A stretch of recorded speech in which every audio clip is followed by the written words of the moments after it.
I'm Adrienne Enns, and I welcome you to the Intention Sessions podcast. I want to inspire our most intentional living. In each episode, we'll talk to remarkable individuals who will share their authentic journeys and their insights with us. They're going to remind us that life's complexities can be our greatest teachers, and that intentional living can be expressed in an infinite number of ways. I hope you find some inspiration for your most intentional life right here.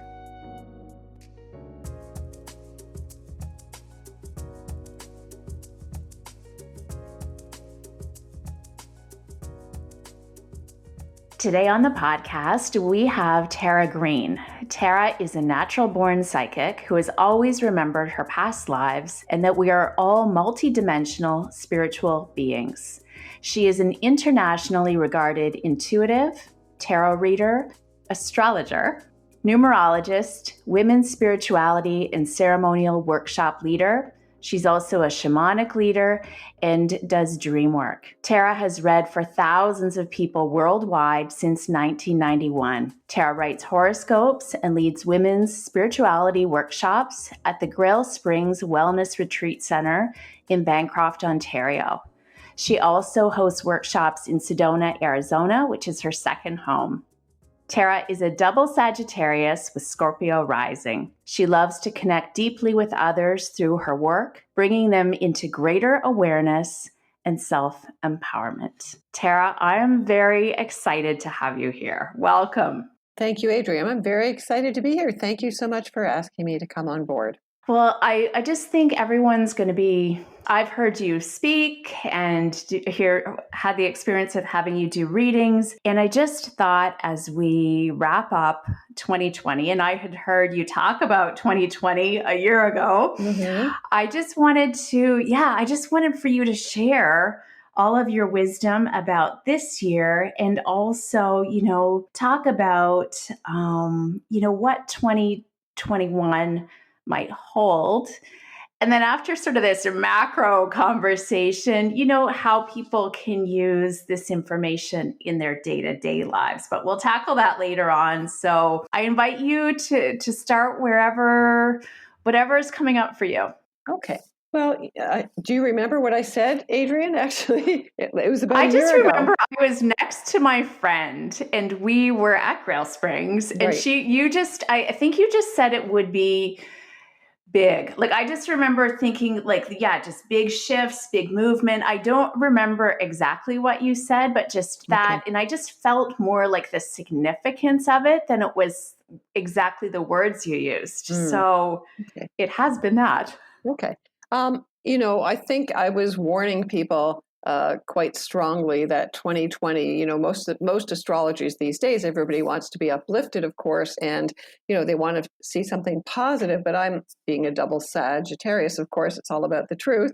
I kind of am more like, wait a minute, I can't make light of this. I can't, tell you, I can't sugarcoat this because it is not going to be easy.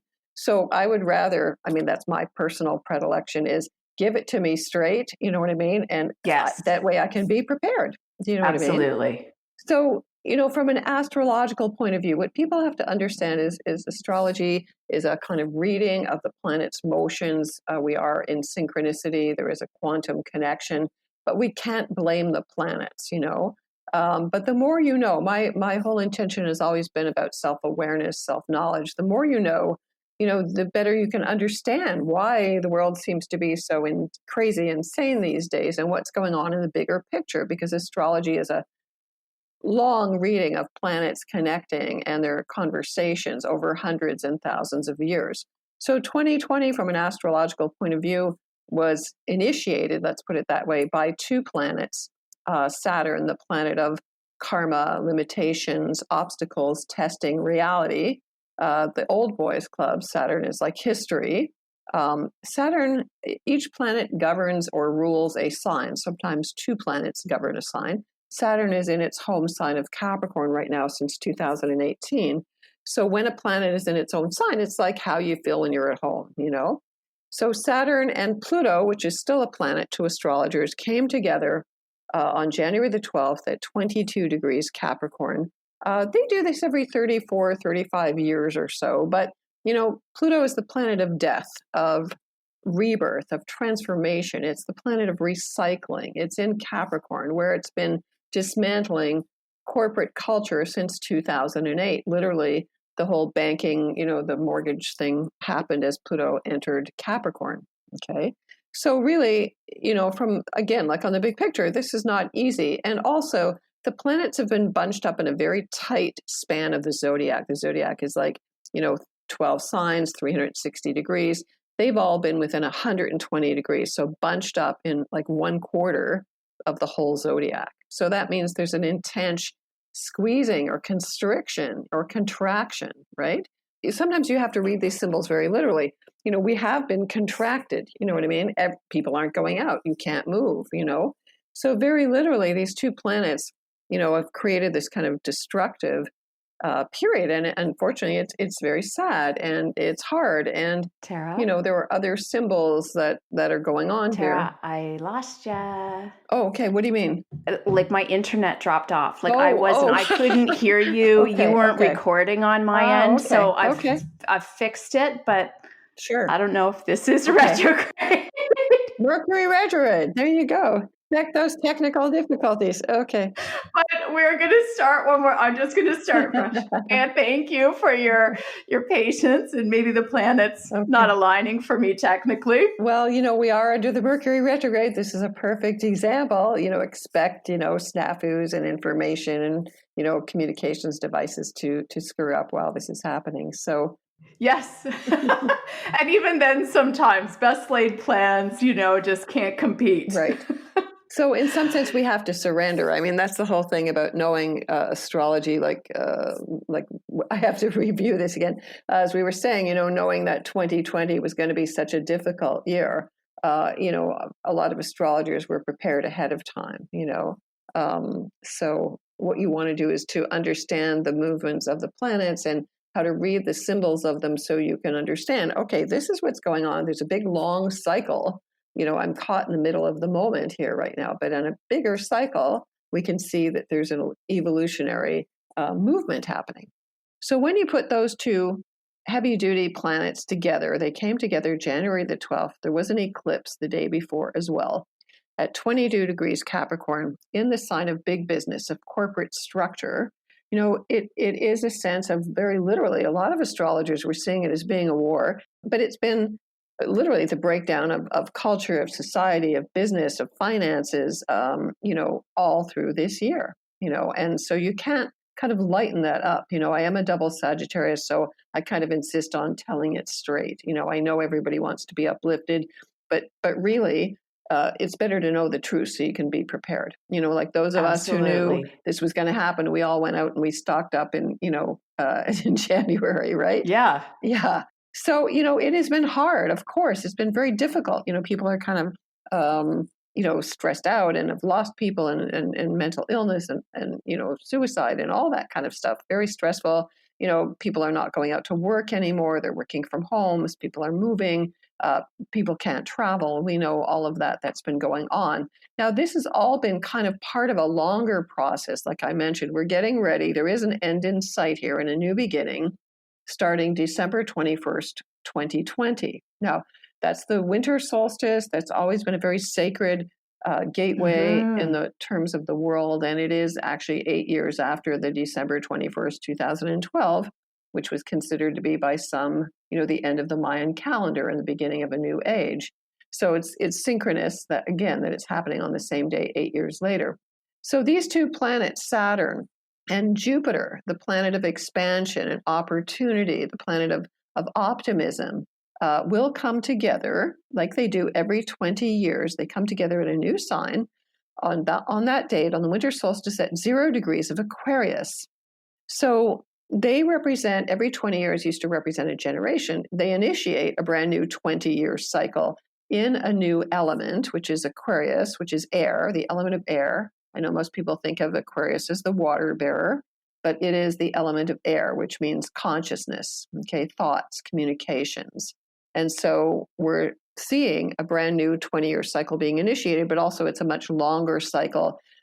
these two planets haven't met in air signs except for one time in 1982, 83. They haven't met together in over 200 years, and then they're going to initiate, they're only going to meet in air signs for the next 200 years. So it's a big new beginning, and a lot of astrologers are saying this is the dawning of the age of Aquarius, like what was seeded in the 60s, which was just the beginning phase, is going to kind of start, literally sprouting now. So Aquarius represents revolution and freedom, higher technology, inventions. It is the opposite of hierarchies, which is the sign of Leo and royalty. No more royalty, no more top-down economics, no more kings, no more queens. Everybody shares equally. Everybody has individual rights. And we can see, the Aquarian age has already started in many cycles, but it will really come into reality, that Saturn, starting at the end of this year. Okay, so again, we can see if we're looking back, okay, things still have to be, deconstructed for a new beginning to happen. Okay. I mean, it will be a longer cycle. I think that, actually, usually every year I do psychic predictions. And as I was kind of thinking about this from last September, for example, I could see nothing. Like literally, I was looking 2020, nothing. It was black. And I should know from past, when I looked at the 2016 presidential election, actually, and I saw Hillary Clinton and she went black, I should have realized, that means she's out. So 2020 just looked like a big black emptiness. And I went, what's going on here? And my spirit guide said, it's going to be very hard, but if you can make it to December 21st, 2021, then there's a glimmer of hope. So, we're not that a glimmer. We'll take it. A glimmer of hope. So, this is what people are looking forward to. There is going to be the beginning of new cycles starting. I really believe that it's going to things actually take longer. Pluto is going to remain in Capricorn. And, the U.S. is inevitably headed for a civil war, no matter who wins that election, because the U.S. is headed for its first Pluto return. So Pluto is going to come back to where it was in 1776 in February 2022. So really, there's still another 3 or 4 years from my feeling until we begin to see really big changes when Pluto then enters Aquarius. So, okay. So the number 5, so if you want to understand 2021 really basically, 2021 reduces to the number 5. Okay, so the number 5, I always use the numerology, and I relate it to the symbols in the tarot. So for those who are familiar with the symbols in the tarot, the number 5 is traditionally called the Pope, or the Hierophant, or the High Priest. So it is a kind of masculine symbol of someone who's considered to be the highest symbol of someone who connects spiritually, to God directly. Okay, there is a High Priestess, that's the feminine form. This is the High Priest. But it is also associated with an astrology sign, which is the sign of Taurus. And Taurus is an earth sign. It's fixed, what they call fixed. It's stubborn. And Taurus rules. That's my sign. That's your sign. Okay, good. Yeah. Rules finances. It rules resources. It rules beauty, creativity, the stock market, the bull market. And it's a feminine sign, and it's ruled by Venus. Okay. And so we're moving into the planet Uranus. The sign of Aquarius is governed by, in modern astrology, this planet Uranus. And Uranus has moved into Taurus already since 2018. The number 5 is also associated with Venus, the planet Venus, which rules women, again, relationships, love, money, luxury, because Venus, the planet, makes an 8-year cycle in which she creates a 5-pointed star, an upward pointing pentagram, because that's how she changes position, talking about moving retrograde. She moves retrograde and backwards, being a morning star, to an evening star and back again. So during that 8-year cycle, she creates these 5-pointed stars where she changes direction in the sky. And Venus was like the most watched planet by all the ancients. Okay, that was the primary planet because she's so beautiful and she's so big when she's the evening star. Okay, so the symbol of the rose, a lot of, I keep seeing there's a lot of goddess communities about the rose, because the rose is Venus's symbol and she's associated with love. That's why, you give roses to women on Valentine's Day. It's a very Venusian kind of thing. So the number 5 then overall is telling us this year is much more about love. It's about the feminine. It's about embodying the feminine. It's about working with the earth. Okay. It's about fixing some roots in the earth. Okay. And if you do yoga and you know about chakras, you'll know that the number 5, the 5th chakra, is again, it's the throat chakra. It's about speaking out. It's about sound healing and sound vibrations, very powerful. And again, the Taurus is associated with the throat. Okay. Mm-hmm. So as we get into 2021 and this, again, this beginning of the age of Aquarius, again, this is a very historic event. And so I feel like the energy will start to lift because the planets have been in Capricorn, bunched up in Capricorn all of 2020. Okay. So moving from the element of earth. So if you want to understand astrology so that you can use it on a day-to-day basis, for yourself, for other people, your family, your children, you just have to understand that the 12 signs of the zodiac are based on 4 elements. So fire, water, air, and earth. Okay. And so it's very easy to look up these things online these days. Fire signs are considered to be active, outgoing, traditionally masculine. I know there's some, people talking about genders and they don't want it to be associated with old genders, but these are really polarities. I think our projection of genders kind of is what messes it up. You know what I mean? There's either everything works on that basis, day, night, black, white, positive, negative. So it's really about charges, electrical charges. So the fire signs are masculine, the air signs are masculine, the earth signs are feminine, the water signs are feminine. Okay, so you can really understand a lot about someone just understanding their basic, even just at the sun sign level, which is super basic, I think because of the popularity of astrology these days, people usually at least know where the moon was when they were born. And traditionally, I believe that the moon is just as important, if not more important than the sun sign, because the moon represents your feelings, the unconscious, and really karmically, the reason we incarnate is because karma is our emotional bodies. We're coming back to finish emotional lessons and issues that we have with other people. So that's symbolized by the moon. So you need to know the sun, the moon, and the exact time you were born in the place, in the location, because that symbolizes your ascendant or your rising sign. So most people these days kind of know what those 3 things are. And that gives a sense of a really basic sense of who a person is. Does that make sense? Yeah, it totally makes sense. And I don't want to get too off track, but with that, I just want to ask you because I feel like, sometimes there can be a tendency for us to think, oh, like I'm a Taurus, like I'm just this way. And does it mean that, or it's more of a guide and like information to work with? Like it's not so, I don't know, like is it instructive or how can we work with it? Okay. Well, I mean, the whole point of astrology was trying to make sense of, of the world, of patterns, of cycles. Astrology is really the most ancient religion. And really, I always thought about, from the beginning when people lived in caves, and they were protecting their caves, somebody had to sit up all night and protect the caves. So somebody was out there watching the stars every night. And we all, innately feel, a fascination with the stars. And, if you live somewhere where you have dark skies and, you see the Milky Way and it's fantastic. And, there's millions of stars out there, So our ancestors always felt this sense of being connected to the stars because it is, in fact, where we originate. We are carbon-based. We came in at the Big Bang in our bodies and our cellular memories. We are those stars. So really what you want to understand is these are ways of describing aspects of themselves. Now, of course, you are not just your sun sign. Those sun sign horoscopes were created in the 30s just to sell newspapers. You really are to understand who you are at a big level. It can be used to diagnose your, all of your personality traits, to understand like divine timing, like knowing, okay, what's 2021 going to be like? We can understand that and kind of divine it. It is like about divine timing. What's the probability of what's going to happen based on where these planets are and how they align? It is a kind of sacred geometry. I like to think of it like that. Okay.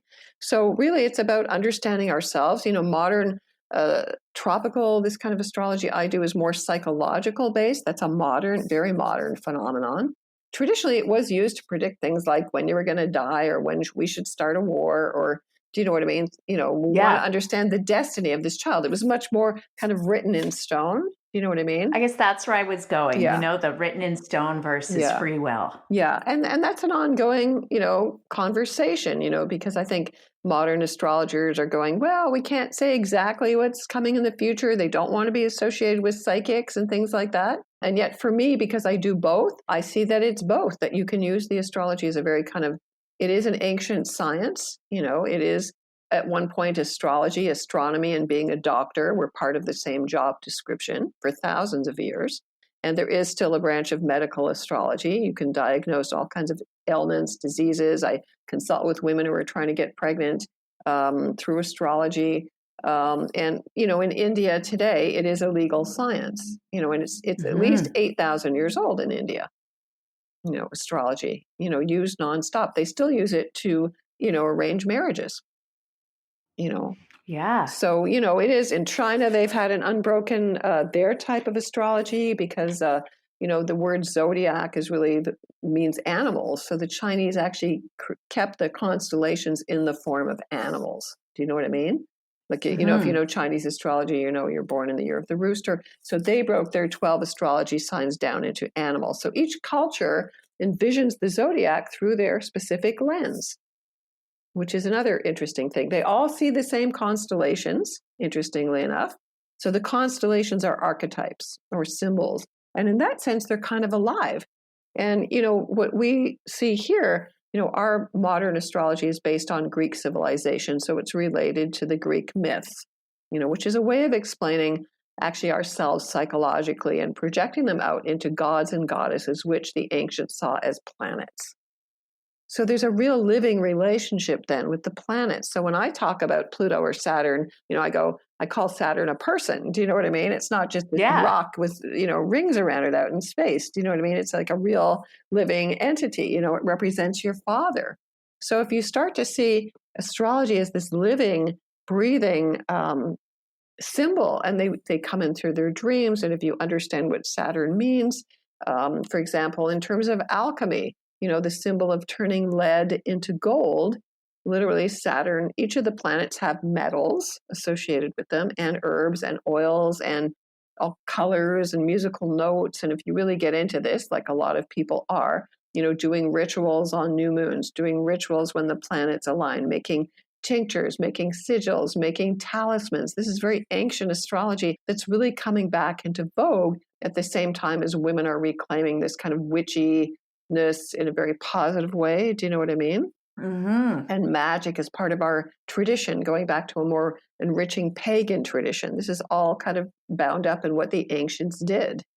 So I find that really fascinating that people are kind of coming back into integrating this as an offset to the high-tech culture that we're in as well. Do you know what I mean? It's amazing. And I do want to talk to you a little bit about how people can integrate it into their daily practices. But before we head there, I took you a little off track from 2021. Yes. So let's tie up that 2021. Get back on that road. All right. So for everybody who's an Aquarius, this is their big year starting, because Jupiter and Saturn starting to enter Aquarius. And then for Pisces people, Jupiter spends about a year moving through each sign. Jupiter will start to enter Pisces in 2021, which is really a big deal, a real expansion of spirituality, happening in 2021 and then in 2022.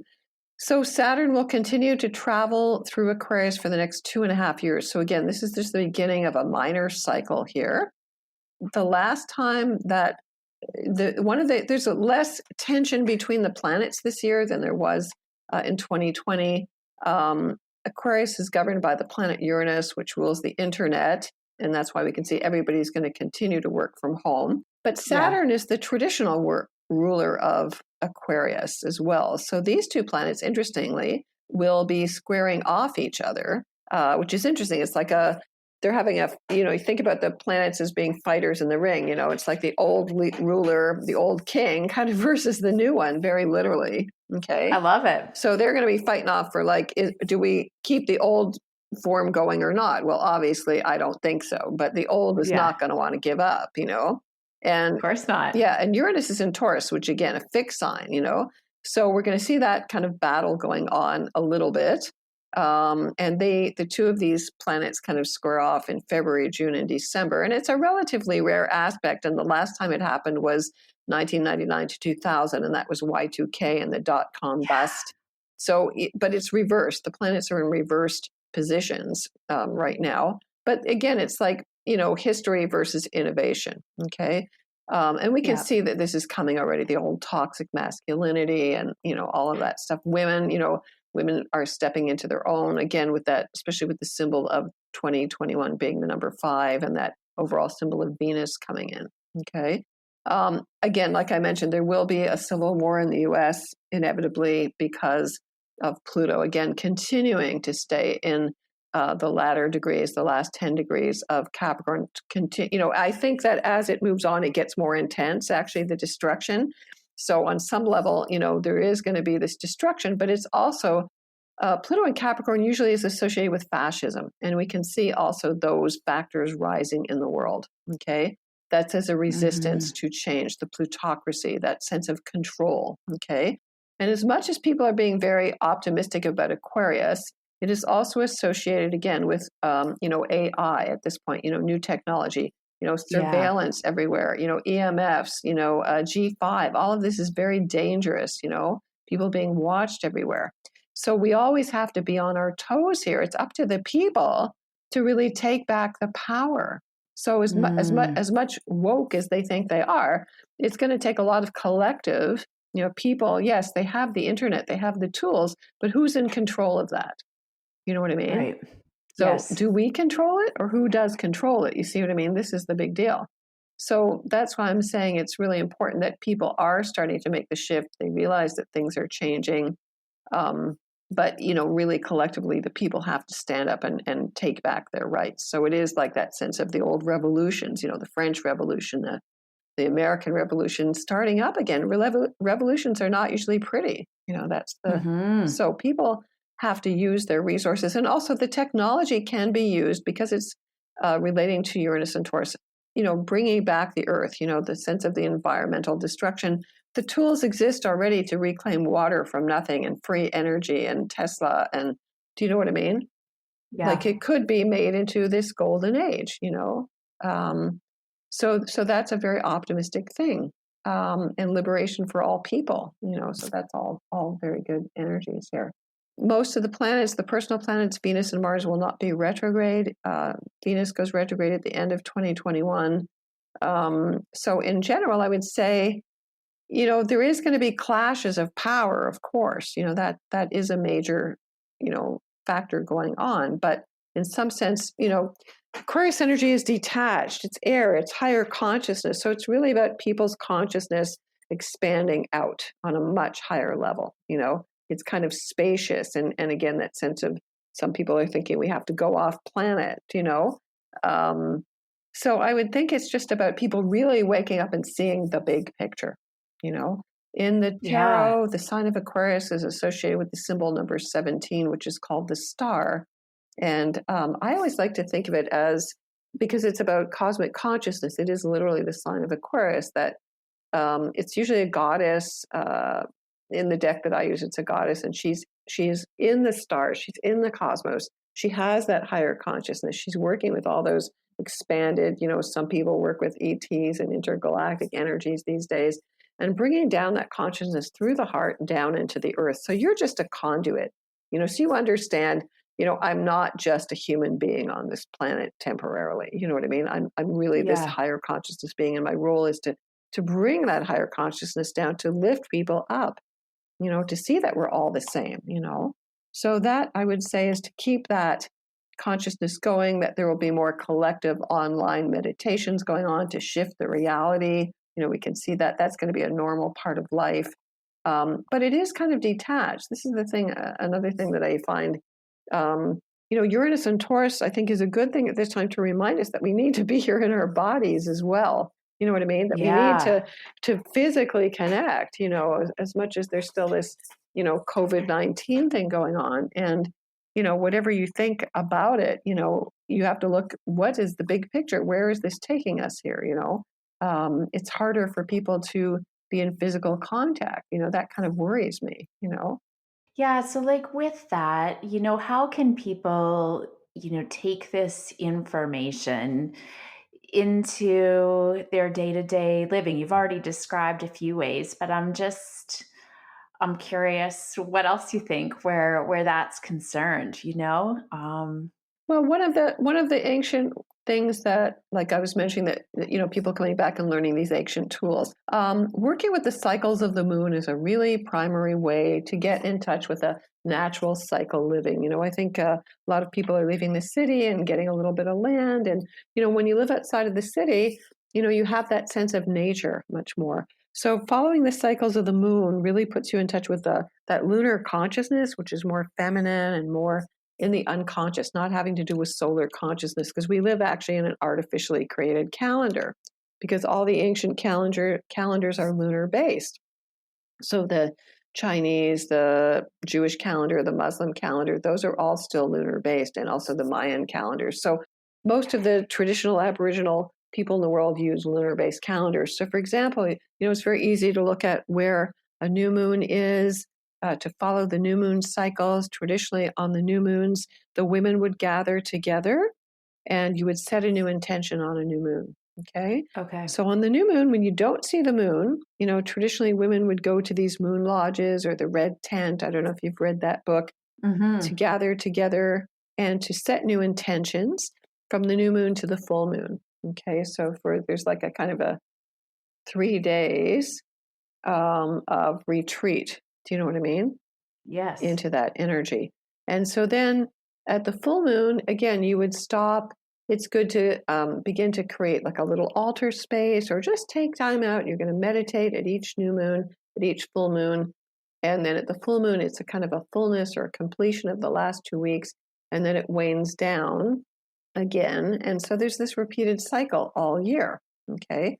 So I think that's, and going out to look at the moon, to be under a full moon or to sleep under the full moon is really beneficial to you. Again, if your periods are off, if you sleep under the full moon, it will begin to regulate your cycles into that natural cycle. And everybody is governed by the moon. Men and women were all 70% water. You know what I mean? Yeah. So that's a good thing to do. And then, you can look online and you can see, which cycle the moon is, what sign the moon is in. You know what I mean? So for example, on Halloween, it's a blue moon. There's 2 full moons this month, quite rare. They happen every 2.5 years or so. So on October 31st, which is traditionally considered to be the witch's new year, there is a full moon in Taurus. Okay. And the sun will be opposite Uranus, actually. We're back to all these planets and things I was talking about. So on the full moon in Taurus, you would bring in earth elements, So it's an earthy, grounded, practical resources. It's very sensuous. Do you know what I mean? So everything relating to the earth and the body, you'd want to kind of put some nice mud packs on your face and, massage yourself or get a massage or give somebody a massage and really feel really grounded and really embodied, right? And bringing on this energy of Uranus, the sun opposite Uranus. Now, even though, it's a full moon, we won't see the sun, of course. We know it's opposite where the moon is. So we kind of imagine we're sitting on the earth and here's the moon there, but right behind me is the sun. Do you know what I mean? Yeah. So you want to think about the moon is actually conjunct Uranus. So even though you won't see Uranus because we don't really see it with the naked eye, you'll know that the moon and Uranus are connected. So it's very much a really great alignment to figure out how am I going to work with this energy over the next year. Okay. And really the planets, again, are like living energies. So especially on a full moon, your imagination is open, your dreams are open. You want to kind of talk to or download or feel, what does this energy feel like for me in my body? I want to know. And you would feel like this sense of Uranus energy is like electrical, a sense of kind of like an excitement, like all your cells are kind of vibrating a little faster. Do you know what I mean? Uranus energy is kind of like awakening. So it's kind of like a big wake up call. Okay. And you ask to be in alignment with the elements, with the energies, with this consciousness. Okay. And a full moon, again, it's a completion. Okay. So for example, on the next day, it's considered to be All Saints Day or the Day of the Dead, traditionally in Mexico. It is election day on the 3rd, and Mercury turns direct on that day, like I mentioned. So the next new Yeah. moon, for example, is in Scorpio. So the new and the full moons all follow in opposite signs. Okay, so you have to kind of understand a little bit about, okay, if the moon is in Taurus when the full moon is in Taurus, the new moon is going to be in Scorpio next. It follows. So they go opposite. Because you can see, on a full moon, the sun and the moon are opposite. On a new moon, the sun and the moon are together. Gotcha. And then you had also mentioned Mhm. that December 21st this year is Yes, so significant. Can right. you speak a little more to that Okay. and also maybe offer some guidance Okay. as to like marking that day? Okay. So I think already I've seen online there are many online meditations that people are doing because it does initiate a new 20-year cycle. Okay. So every Hmm. 20 years when these two planets meet, that's what the overall element or energy that we're working under. Okay. So for example, when Jupiter and Saturn met in 2000, they were in the sign of Taurus. Okay. So they were in this earthy material resources sign. So in Aquarius here, again, this is about intention. Where do we want to be 20 years from now? We're going to be in a totally different cycle. In fact, things are going to start really changing up 4 or 5 years from now. It's going to look like a totally different world because the major planets move up into totally new signs. So, what you want to do is to think about or to imagine, yeah, where do I want to be 20 years from now? And kind of imagine yourself into the future. What kind of world do I want to see? How can I be the change? How can I bring forth that change? How can I up level people's consciousness, my own consciousness, right? So I Yeah. think that, and when people get together and they meditate collectively, we can all download and affect the reality much stronger.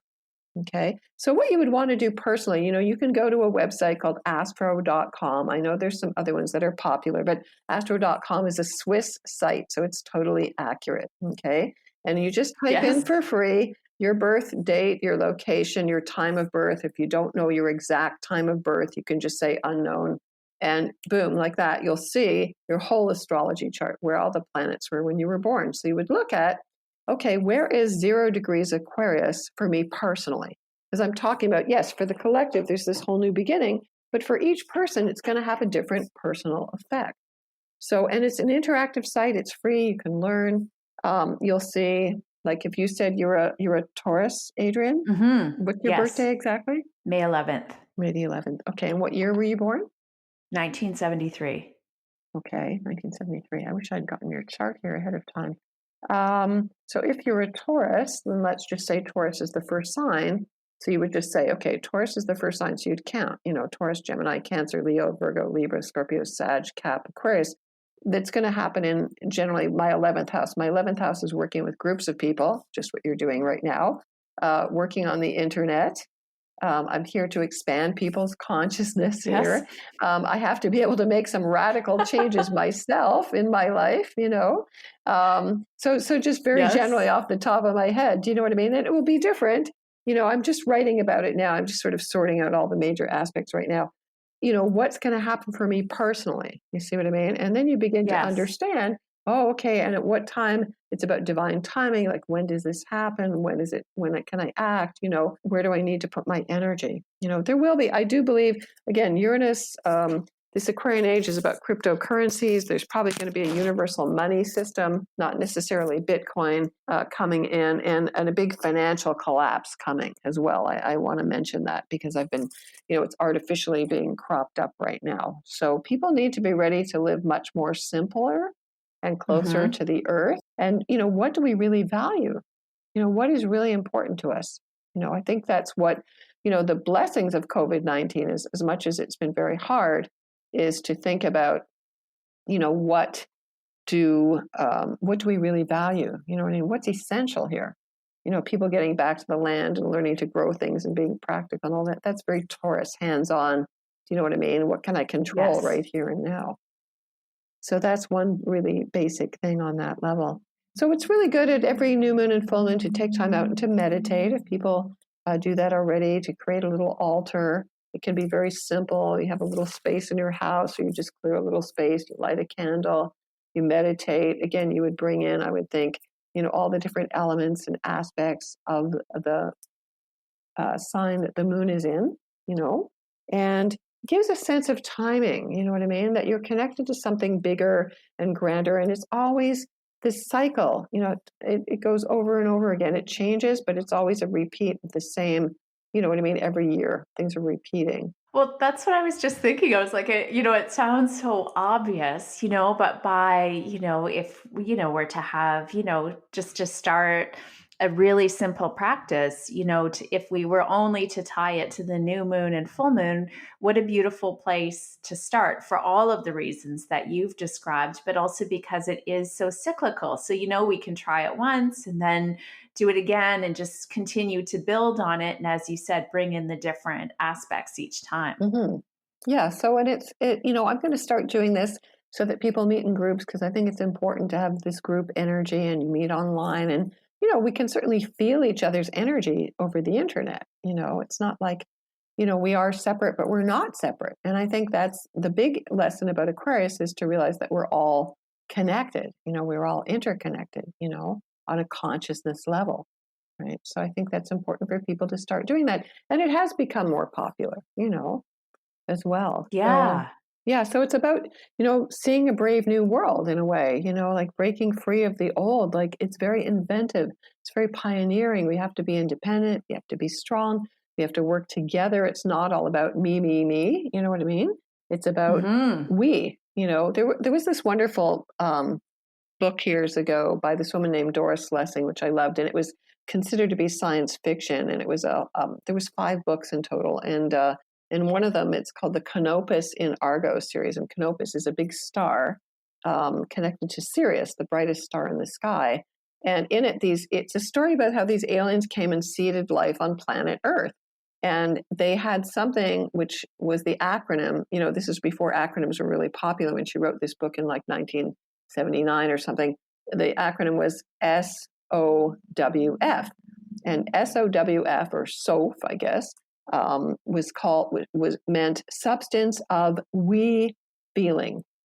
And I thought that was such a beautiful thing. And I keep thinking, yeah, that's the perfect Aquarian, essence, the substance of we feeling, So I think that's a really great kind of Aquarian energy. Like, what is that? Can we taste it? Can we feel it? How do we create it? What is that essence? We're all in this together on a much bigger level. Yeah. Absolutely. And then when you were just, asking me about my birth date, I also just want, can you share with people like about the work that you're doing, or if they were like, okay, I need to, get my chart done or get a reading, like how can they work with you? I do private readings for people over the phone, the internet these days. You can get in touch with me through my website, taratarot.com. I'm also doing a lot of Zoom parties now. I think people are getting into that, realizing that there's no physical parties, but we're doing Zoom parties. And that's fun. Yeah, that's fun. And I write on my blog pretty much every day. And I'm getting ready to create some courses, and I'm finishing up an ebook where I've created full moon meditations. And hopefully I'm going to be able to travel again. I'm kind of getting restless here, and start to create some spiritual retreats in Sedona again. But we'll have to wait and see how long that's going to take until we can really move forward from that. So yeah, I would really like to hear from you. And I do coach people. I teach tarot. I teach astrology. So that would be wonderful, for people to come and get readings done. Yeah, I imagine they're curious, and we'll have all of that in the show notes. And this has just been incredible. I have to re-listen to this just to get all of the nuggets that are here. And before we, say goodbye, I'm just curious, is there anything that you want to highlight or punctuate, or is there anything, coming up that did not get said that you want to add? I just invite you to share. Well, there's always so much that could be said. I think the important thing, so go for it. I think the important thing is, as hard as 2020 has been, there is light at the end of the tunnel. I think that's really important, that it is almost like been a test of faith, and the planet Jupiter represents faith. Now, I just want to mention also, these 2 planets coming together, Jupiter and Saturn, you can see them in the sky Jupiter's quite big in the evening sky. And then to the left of Jupiter, the smaller planet is Saturn. And you will see them getting closer and closer together. This is an astronomical event too. And on December 21st, they're almost going to look like one star. So it's kind of cool to see the actual, wow, okay, there's the planets. It's real sky stuff. It's not just abstract through the computer. You need to get out there and see it. You need to go out there and watch Venus like she's so beautiful in the sky, and really in Mars, really big and bright while it's moving retrograde. Get out there and really see the stars, really have a sense that, they're conscious. They're kind of beaming down this energy. You can tune into that. And really see that we are starting a brand new cycle, so it's kind of like it's always darkest before the dawn, that old saying. So, this is just the end of a cycle, the beginning of a new one, to see that, we can breathe again, we're going into air, the whole thing about, unfortunately, the I can't breathe, in COVID, I can't breathe, it's been really this congestion of the planets, I can't breathe. Well, now we're going to, we're all going to be able to take that's what I was thinking, a big sigh, like a big exhale. Yes, exactly. Yeah, so get ready to breathe again. Beautiful. Well, Tara, thank you so much. Adrienne, my pleasure. Thank you so much. And I look forward to meeting new people and talking to them in any way I can be of service. So thank you so much. My pleasure. And I'm sure that there will be lots coming your way. Okay. Thank you so much, Adrienne. Thank you. Okay. Blessings to you all.